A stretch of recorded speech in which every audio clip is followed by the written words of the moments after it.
dari kelompok 2 kelas A01 yang beranggotakan 10 orang. Saya sendiri Fatia Nur Astia. Saya Muhammad Nurul Ihsan. Saya Mas Ria. Saya Latifah Mardadilah. Saya Nora Nida. Saya Gita Herunisa. Saya Risha Sana. Saya Maulida Sapitri. Saya Radiatul Hasana. Saya Saukani. Akan memaparkan informasi tentang kalimat efektif. Apakah kamu pernah menemukan tulisan yang kalimatnya bertele-tele? Kemudian setelah membaca kalimat tersebut, kamu malah tidak memahami inti pesan yang disampaikan oleh penulisnya. Nah, kalau begitu tandanya kalimat yang digunakan dalam penulisan tersebut tidak efektif tuh. Memang sih membuat kalimat bukanlah hal yang sulit. Namun, apakah kalimat yang dituliskan dapat menyampaikan informasi yang ingin disampaikan? Ada berbagai jenis kalimat yang digunakan untuk menuliskan sebuah gagasan dalam bahasa Indonesia. Salah satunya yaitu kalimat efektif yang akan menjadi pembahasan kita kali ini.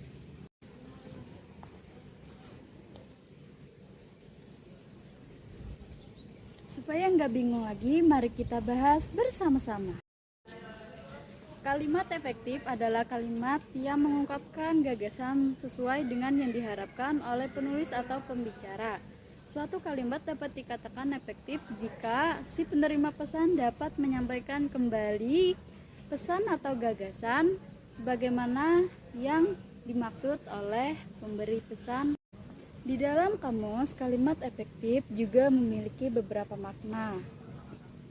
Salah satu di antaranya bermakna pembawa pengaruh. Artinya, kalimat efektif juga dapat dimaknai sebagai kalimat pemberi pengaruh, terutama berupa kemudahan bagi pembaca atau pendengar untuk memahami informasi yang disampaikan oleh si pemberi pesan. Jenis kalimat ini terdiri dari subjek, predikat, objek, dan keterangan, atau disebut dengan SPOK. Biasanya kalimat ini digunakan dalam sebuah teks ilmiah seperti makalah, laporan penelitian, skripsi, dan sejenisnya. Ciri dan syarat kalimat efektif. Meskipun kalimat efektif terdiri dari subjek, predikat, objek, dan keterangan, tidak berarti bahwa wujud kalimatnya harus pendek-pendek. Bisa jadi kalimatnya singkat tetapi membingungkan, dan bisa jadi kalimatnya panjang tetapi memberikan informasi yang mudah dipahami. Untuk itulah, supaya bisa menggunakan kalimat efektif yang baik, ayo belajar ciri-ciri serta syarat kalimat efektif.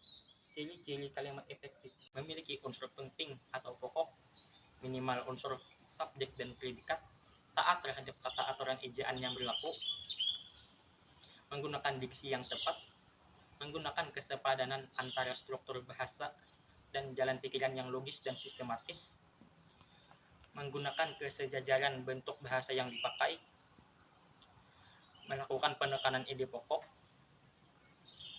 mengacu pada kehematan penggunaan kata, menggunakan variasi struktur kalimat. Syarat-syarat kalimat efektif. Ada beberapa syarat atau prinsip agar suatu kalimat dapat disebut kalimat efektif. Apa saja? Berikut ini 8 syarat-syarat kalimat efektif beserta contoh dan perbaikannya. Yang pertama, kelogisan. Suatu kalimat dapat dipahami apabila penulisan yang digunakan sesuai dengan ejaan yang berlaku. Selain itu, unsur-unsur dalam kalimat juga harus memiliki hubungan yang logis dan masuk akal. Berikut ini contoh kalimatnya. Kalimat tidak efektif. Untuk mempersingkat waktu, saya akan mengambil rute terbaik. Kalimat efektif. Untuk menghemat waktu, saya akan mengambil rute terbaik. 2. Ketegasan, yaitu dengan melakukan penanggalan terhadap ide pokok dari suatu kalimat. Ada beberapa cara yang dapat dilakukan untuk membentuk penekanan dalam sebuah kalimat, yaitu yang pertama, meletakkan kata yang ditonjolkan di awal kalimat. Contohnya, Presiden mengharapkan agar rakyat membangun bangsa dan negara dengan kemampuan yang ada pada masing-masing individu. Penekanannya terdapat pada kata Presiden mengharapkan. Yang kedua, membuat urutan kata yang logis. Contohnya, kalimat tidak efektif yaitu bukan 1000, sejuta, atau 100, tetapi berjuta-juta rupiah. Kalimat efektifnya yaitu bukan 100, 1000, atau sejuta, tetapi berjuta-juta rupiah. Yang ketiga, melakukan repetisi atau pengulangan kata, seperti saya suka akan wanginya, saya suka akan keindahannya. Yang keempat, melakukan pertentangan terhadap ide yang ditonjolkan.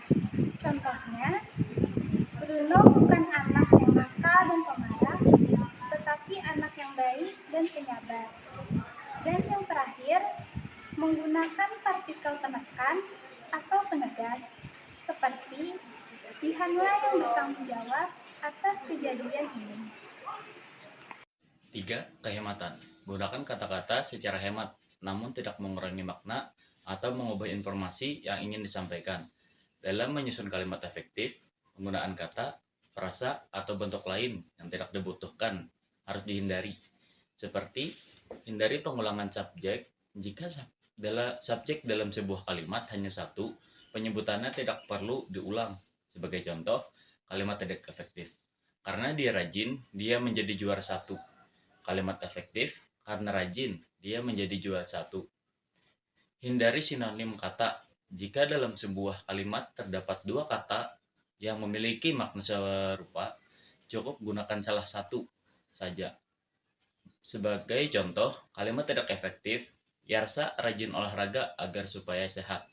Kalimat efektif, Yarsa rajin olahraga agar sehat. Perhatikan bentuk kata jamak. Jika sebuah kata telah memiliki makna jamak, maka tidak perlu ditambahkan kata lagi yang bermakna jamak. Sebagai contoh, kalimat tidak efektif, para hadirin dimohon berdiri. Keempat, informasi yang akan disampaikan dalam suatu kalimat harus sesuai dengan sasaran yang dibutuhkan ketelitian yang tinggi.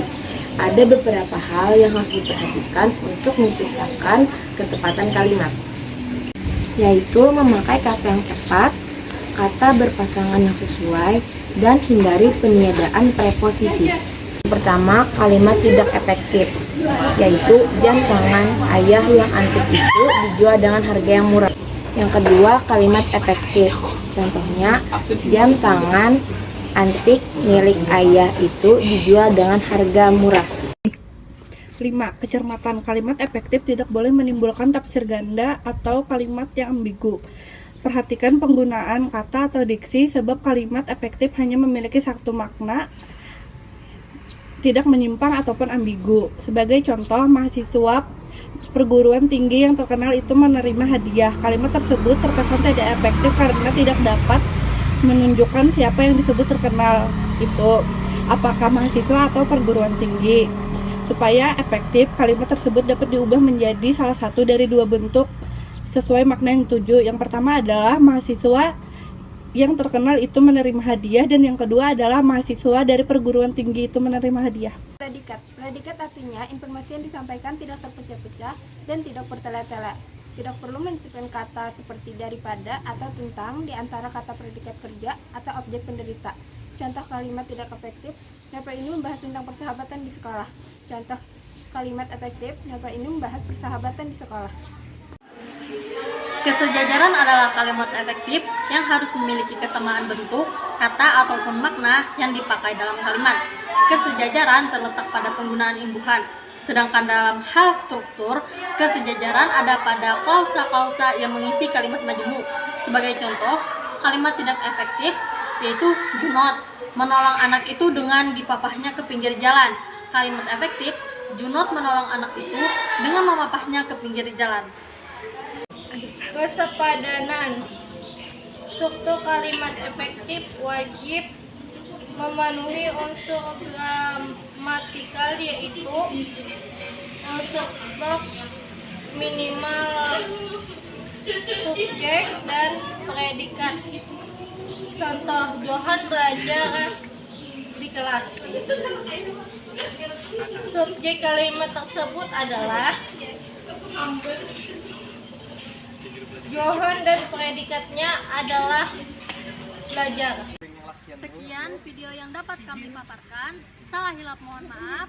Wassalamualaikum warahmatullahi wabarakatuh.